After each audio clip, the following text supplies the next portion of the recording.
Today, I'm going to give you the full step-by-step breakdown of everything you need to know if you're looking to achieve the biggest summer glow up this year. Whether it be mental, physical, or everything in between, today I'll tell you everything you need to know in order to start getting the most unrecognizable results. Because really, the most underrated part of the glow up that no one really talks about but is about 70% responsible for your glow is your mind. So once you've conquered your mind after watching this video, I'll let you in on the secrets on how to physically glow up. So if you feel like you've outgrown yourself but don't fully know who you're becoming yet, this is your episode. Because glowing up is not about changing your skincare routine or decluttering your wardrobe. It's about changing the way you see yourself, the way you talk to yourself, the way you show up for yourself. So if you're ready to mentally glow up this summer in order to achieve that beautiful, radiant glow from within, I'm talking identity,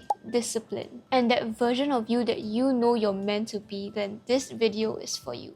I want to start with something that I wish someone had told me sooner. The first thing you need to understand is that your identity is malleable. You're not stuck. You're allowed to outgrow the version that other people are used to. In fact, you're supposed to. Because the moment that you believe this is just who I am, that's when you stop growing. And when you stop growing, life just starts to feel very small, repetitive. Kind of like you're just stuck in a box that was never meant to fit you. I remember just recently dawning on this very realization. Just a year ago, I was reactive, easily triggered, and very unhappy. Not because I was a bad person, but because I just didn't know who I was outside of the narratives that I kept repeating to myself. I wasn't happy with myself because I kept thinking about what other people thought of me. More specifically, what other people would think of me if I changed, if I upgraded, if I wanted to start taking self-development seriously. Like, oh my gosh, did you see what Jolene is up to? She started posting on YouTube. She's more active on her socials and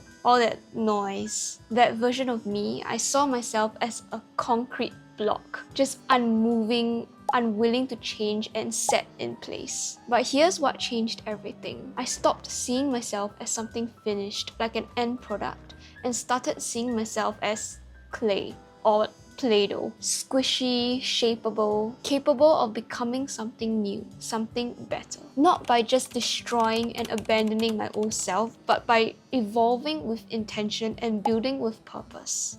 We forgot that when we were kids, change is constant. We're always learning, falling, failing, trying new things. But as adults, we get tricked into thinking that growth has a deadline. That if you're not already that girl by a certain age, then too bad. That once you're 21, that you will magically grow into this person that you're supposed to be and just stay that way for the rest of your life. But that's a lie. You are still capable of becoming whoever you want or whoever you need to be. As long as you believe that there's more of you to uncover, that there's more of your potential that you want to fulfill, as long as you believe that and are willing to put in the work to make progress, then you will always be growing and your soul just keeps getting more and more beautiful. But first, you have to believe that you are allowed to change. So, let this be your reminder that you are not behind. You're just beginning.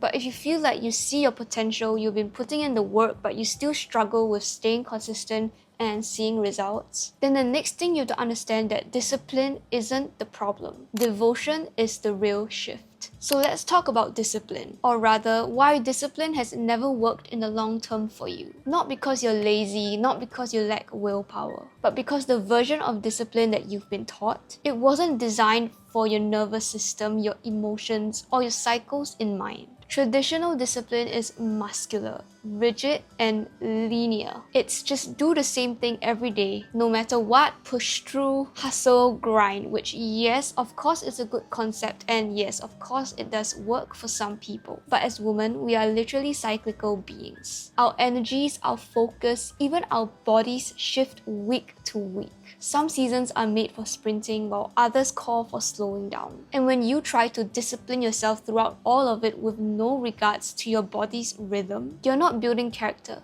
You're just working against yourself. That's why your glow up routines feel amazing for like a week and then suddenly it feels heavy. unsustainable. You think you're the problem, but really, you're just following a model that wasn't made for you. Not everyone is the same, which is why you have to tailor-make your routine to fit you and your lifestyle. And that's why I'm not telling you, okay, you have to meditate on Mondays, journal on Tuesdays, and then work out on Wednesdays. No, the point is to understand what is blocking your mind and your heart, and then using the tools that I'm sharing with you today to build something that works for you, not against you. And that's the real shift. Stop being disciplined with your goals and start being devoted to them. Discipline says, I have to do this. Devotion says, I care about this, and that's why I'm showing up in ways that honor myself. Same action, but entirely different energies. Devotion feels light, soulful, feminine. It connects yourself with the version of you that already exists in the future, the one who already lives the life that you're working towards. And when you approach your habits with devotion, you don't burn out because you are doing it out of love. Love for yourself, your body, knowing that you care about yourself so much that you are willing to do this to achieve your goals. Not just waking up at 5 a.m. just because a random person on the internet told you to do so, but because you see a purpose in building yourself up this way. And that's where you glow differently. Here's another mental block that I'm sure is holding you back. You think you need to feel confident before you act confident, but you don't. That's a lie that keeps many women stuck, waiting to feel ready, waiting for the nerves to disappear, waiting for a sign.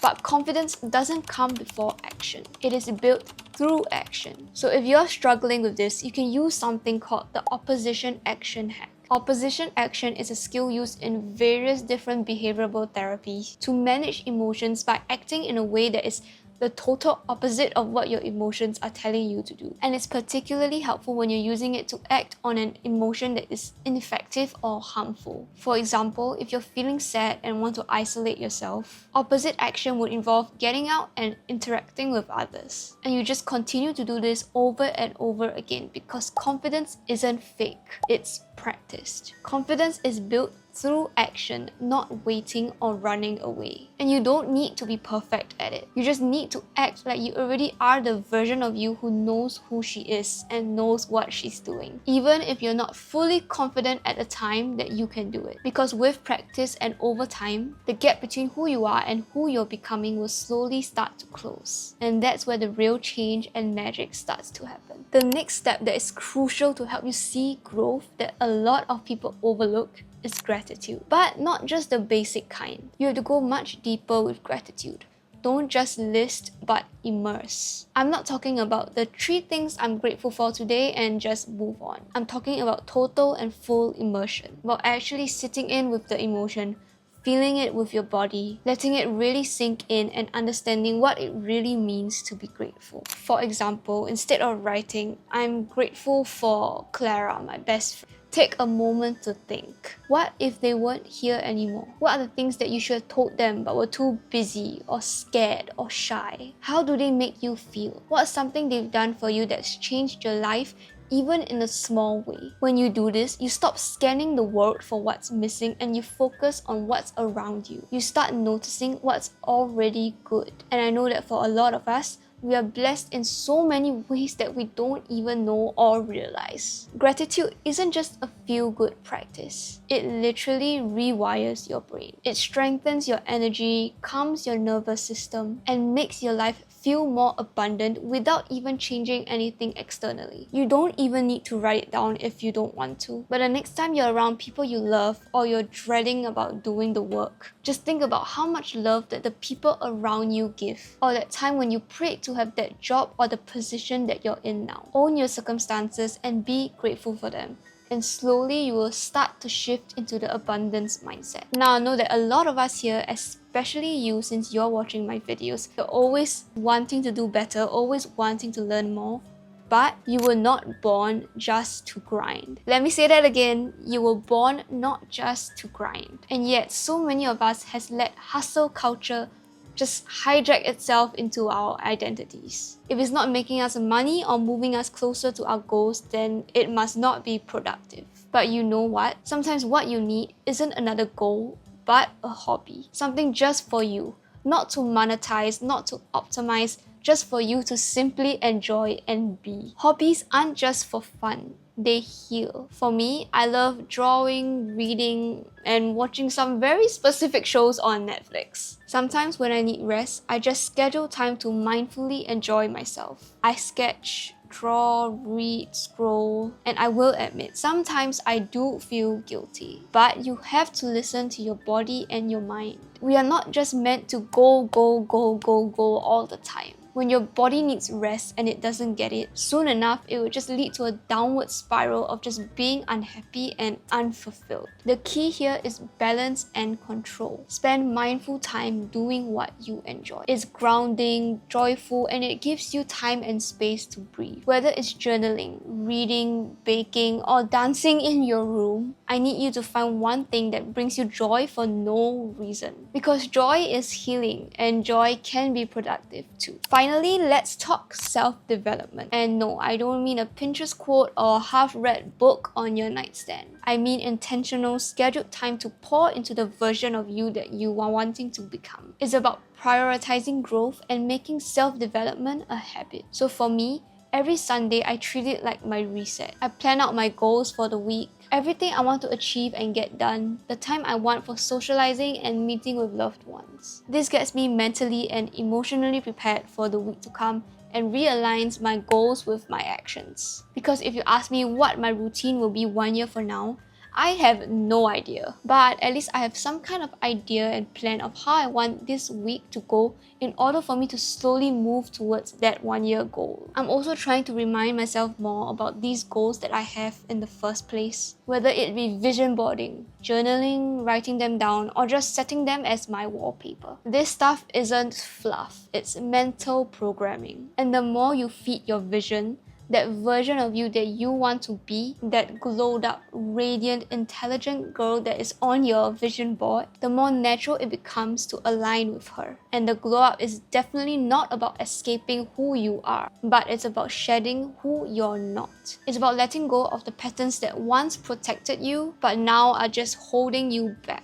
When you trust in your ability to change, shift from force to devotion, practice joy and gratitude with depth, and treat your growth like it's a sacred practice, you don't just glow up. You are just slowly becoming the version of yourself that you knew you always had the power to be. And that's the kind of glow that doesn't just come and fade for a season. It's permanent, it's rooted, and it's real. So here's to becoming her, not just because you hated who you were, but because you love yourself enough to evolve. Let me know in the comments what your version of her looks like. Who is this exact person that you're becoming this summer? And let me know if you're ready for part 2 of this glow up series, where we'll talk about the physical glow up. I'm talking about body image, habits, and total embodiment. Until next time, take care of your heart, your mind, and your dreams. I'll see you in the next video very soon.